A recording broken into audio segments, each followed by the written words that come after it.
The agenda for that NEC meeting was about what to do with party officers who are also holding government positions. Okay, so you look at someone like Sammy Gyamfi, National Communications Officer, Gold Board CEO, Pablo Jojo Pariado, he's the minister for, Minister for Youth and something development. So something for youth is youth development, isn't it? Yes. Yes. And I can go on and on and on and on. Malik Basintale, who's a deputy youth. He's a deputy communication officer, he's there, and then CEO for YE. And the list goes on and on and on and on. Ruth Sedo and all those people. I'm told that yesterday's NEC meeting was to critically look at this policy of, appointing people who are party officers into government and whether it is actually a good idea. I don't know whether the NDC is drawing inspiration from what the NPP has just done. No. Or there's a conversation which has been happening for a long time, but the party has not been able to figure out what to do, whether to allow people to combine the two positions or to give up one. Well, Moro, what do you know about Moro, this is not the first time that the NDC has discussed issues around whether or not party officials can be appointed or can hold their offices or their positions in addition to their party role. In addition to their role in government. And we've been here before in 2009. Okay. For example, the likes of the Honorable Ofosu-Ampofo, they were national executives when they were appointed as ministers. Yeah. Barbara Asamoah was a deputy youth organizer when she got appointed as a deputy minister, and many others. We had the likes of Ludwig Lodge, who was appointed as a presidential staffer, and at the time he was a youth organizer, the national youth organizer. And so we have always had these conversations about whether when you are appointed into government, you should continue holding office as an officer or of relinquish the party, it, or you must relinquish it. I have a different view. What's your view personally? My personal view is that there are some positions that requires you to be non-partisan. There are some positions that requires you to be non-partisan. Those ones, for example, at the district level, if you were constituency secretary and you get appointed to be the MCE, I don't think that there's anything wrong with you resigning as the secretary at that level, so that your assistant, your deputy secretary, or any other officer of the party could act until a new election is held. But my experience is that the people who hold party offices and have been appointed into government, many of them are performing their duties right. But the concern for some people is whether or not the party has been weakened. But I think that the party should rather focus on organizing early elections for the party officers. So that if you were, let's say Malik is my friend, so let me use him as an example. Basintale, for example, if he decides to run again for deputy communication officer or for communication officer or for whatever position, then he would have to make the decision whether or not he must choose one. Whether to keep YEA or to go for the party position. But for now, he held the party position before he was appointed. Yes. Currently, as we speak, you see, don't forget that the party position, it is not supposed to be a full-time job. Yes. So even when I was a national executive, despite the fact that we had offices, we only met at the party office on Tuesdays Tuesday afternoon for FEC. Okay. The rest of the work is attending party programs, meetings, mostly on weekends or at Because night and all you're that. not on salary. Because yes, you are not on salary. It is not. It's not a job. If the party, it's not a full-time job. no problem. But if the party, you are only volunteering to help your party. Okay, so if the party had the wherewithal, yes, to pay you a salary, would you work full time for the party? That should be a decision for the individual to make.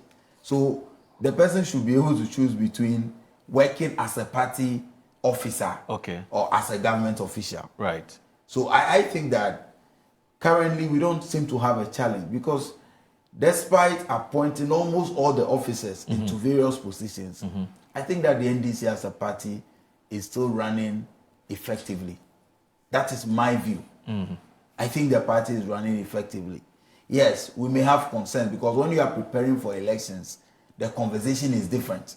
So if you are preparing for elections and you are a national executive and you are still a government appointee, you will be conflicted. Yes. But for now, that the party is not engaged in any major activity that requires your attention on daily basis, I think that we should rather, instead of trying to put pressure on those who have been appointed to resign, we should rather work towards early elections. That is what I think. That we should rather work towards early elections. Because George Opariado, Minister for Youth, for example, every day he reports to his office at the Youth Ministry. And I'm told after 5 p.m., he finds himself at the Youth Secretariat, which means he's putting pressure on himself. But again, government business is not suffering because he's still doing his work excellently. And the party's business is equally not suffering.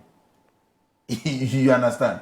But I think we should rather look forward into organizing early elections for executives so that those who opt to stay with the government or to stay at their executive positions will choose between that and then the other. I don't think that we have a challenge for which reason this should be a problem and we'll be discussing. So we've always had that conflict. So let's look at a practical scenario. Yes. So Sammy Gyamfi is the national communications officer of the party. He's still doing his work. Now, if there's a party decision, who communicates it? The General Secretary? So the NDC structure, the General Secretary speaks for the party, the party's position. So his per the organogram. Per the organogram, we have a chairperson. Yes. You have a General Secretary who is the Chief Executive Officer of the party. The position of Communication Officer, you basically communicate the party decisions or the party position on issues. Right. And that is why if you observe how our structure works, on major issues like electoral reforms and the NDC's position on any national issue, the letter is either signed by the General Secretary or the national chairman, depending on the nature of the decision, the nature of the decision or the communication. We have communication officers across the country. We have communication officers in all constituencies. Are you aware some of those communications officers have also been absorbed into I understand, yes. agencies? Some have been appointed into agencies and all of that. But like I'm saying, for as long as the party's business is not affected by the appointment, and government business is also not suffering by these appointments, I think they should be allowed to keep their positions until a new election is organized. Because the main task of the political party is to mobilize towards elections. And the party only gets busy, the activities only get packed towards the main election. I understand we need to start planning, but like I said, it is not an everyday job. Yeah, I know. Where you are reporting to the party office on daily basis. So I think that they should be allowed to keep their positions, both in the party and in government, until a new election is organized. After a new election is organized, that nobody should make an excuse for people who prefer to keep their executive or their positions in government alongside that of the party. I also know that a number of our officers have opted to stay without appointment so that they can focus on running the party. I am told that the likes of Yamin, I'm told he's so focused on the work of the party. He's moving about, making sure that the party works across the constituencies, across the regions. And so, like I'm saying, because it is not an everyday activity where you are required to be in the office every day, I don't think that there's any conflict here, because it is a political party that gave birth to the government, and officers who worked for the party, officers who sacrificed for the party and are competent enough to run the business of government, and they have actually been appointed accordingly. I don't see why we should be in a hurry to ask them to step down. Because if you want us to go with that principle of stepping down, it's like the entire NDC structure, maybe more than 70 or 80% will have to resign. Because you can, for instance, you can keep it at just the minister, deputy minister. CEO, that's what I'm saying. Maybe we can keep it at a certain level that ministers or ministers. Maybe DCs, deputy ministers. I mean, ministers. Well, it depends. But I think the conversation is more about CEOs. That's where my disagreement comes in, because all our party, Eric, I don't know, but why would you want to even keep two positions when there are other competent people who can do the other? Anyway, but let me bring in Doc here. No, it's a political. Before he comes, it's a political party. Yes. In political organization, like I said, the structure is different from running a corporate organization, street corporate organization. Okay. So you can't say because Hannah Bisiu has been appointed to Minerals Development Fund, she cannot perform her duty as women's organizer. The only thing is that she's under pressure because weekends, where maybe she's expected to rest, she still does that. She will move on to the constituencies. Why do you want to put your appointees through this? No, these appointees, they held a political position before giving birth to the government. Okay. And based on their competence, they have been appointed into government. I don't think there should be any noise about this. They should keep the two positions. The party should rather work towards early elections. So that those who will not contest again. So, for example, Sammy Gyamfi announced that he's not going again. He's not going to run again. So he's still performing his duties as CEO of Good Board effectively. He's doing that excellently. Again, he's still leading as well as the National Communications Officer. So when a new election is organized, whoever will take over, then we'll continue with the work. I don't think we should have any challenge with party executives who have been appointed into government. But like I said, we have seen some precedents. In the past, it was done for those who were ministers and deputy ministers. Maybe we can encourage such a conversation, but it should be properly defined so that you don't ask the entire structure to resign. Because where we are today, majority of the NDC executives have been appointed into various positions. So I think that they should be allowed to keep their positions. All right. That is my view, Doc, personal view. I would have thought that party business must be done separately and distinctly from government business, because government business is government business, and it is not easy. Okay?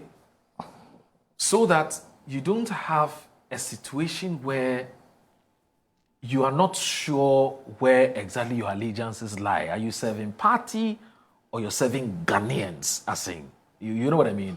And I've been looking at the health implication of serving in government and also serving party people. So I don't know. I know it's a very tricky, subject. But for instance, Professor Ali Nachia, was the tax expert and also a lawyer. I mean, he just sent me a message. He says, look, he's wondering, don't the appointment or don't the party officers have their deputies who can act, instead of insisting that you want to keep the two positions. No, in some instances, just to provide the information, in some Tomorrow. instances, both the substantive and the deputies have been Yes. appointed. Yes. You understand? So take for example, deputy, the youth organizer position. George Opariado, the national youth organizer, Right. is the minister for youth development and empowerment. Empowerment, yeah. Then his deputies, Osman Ayariga and Ruth Sedo, have been appointed to National Youth Authority and the National Service Authority, As deputy. respectively, as deputies. So all the three in that command. Take women's wing as well, for example. Take communication wing. Sammy Gyamfi has been appointed. Malik Basintale has been appointed. Yeah. So you have only Akogan, Yeah. who is running the unit now, Right. effectively, I must say. Then, so I think that some of the departments, everybody in there has been handed something.